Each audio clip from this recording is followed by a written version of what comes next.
गांव में रामू नाम का एक ईमानदार किसान रहता था। वह बहुत मेहनती और सच्चा इंसान था। उसकी छोटी सी खेती थी जिस पर वह और उसका परिवार निर्भर थे।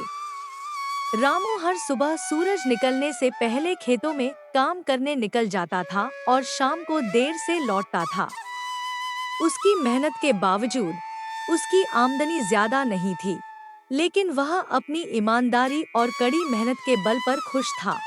एक दिन रामू अपने खेत में काम कर रहा था, तभी उसे एक चमचमाता हुआ थैला मिला। उसने थैले को उठाया और देखा कि उसमें सोने के सिक्के भरे हुए थे। रामू यह देखकर चौंक गया, क्योंकि यह उसकी पूरी जिंदगी की कमाई से भी कई गुना अधिक था। उसकी अंतरात्मा ने उसे याद दिलाया कि किसी और का धन लेना चोरी के समान है।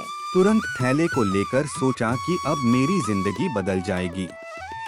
लेकिन फिर मैंने विचार किया कि ये सिक्के मेरी नहीं हैं। रामू ने तय किया कि वह थैले को गांव के मुखिया के पास ले जाएगा ताकि असली मालिक को यह धन वापस मिल सके। गांव के मुखिया ने रामू की ईमानदारी की प्रशंसा की और पूरे गांव को उसकी सच्चाई के बारे में बताया। रामू ने कहा, यह धन मेरा नहीं है, इसलिए इसे रखना ठीक नहीं है। उसकी इस बात से सभी लोग बहुत प्रभावित हुए। कई दिनों तक असली मालिक की खोज की गई और आखिरकार एक व्यापारी सामने आया जिसने कहा कि वह थैला उसका है। मुखिया ने व्यापारी से सबूत मांगने पर देखा कि वह सही कह रहा था।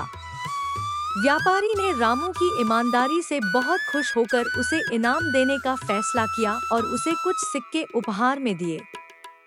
रामू ने इन सिक्कों को सहर्ष स्वीकार किया और धन्यवाद दिया।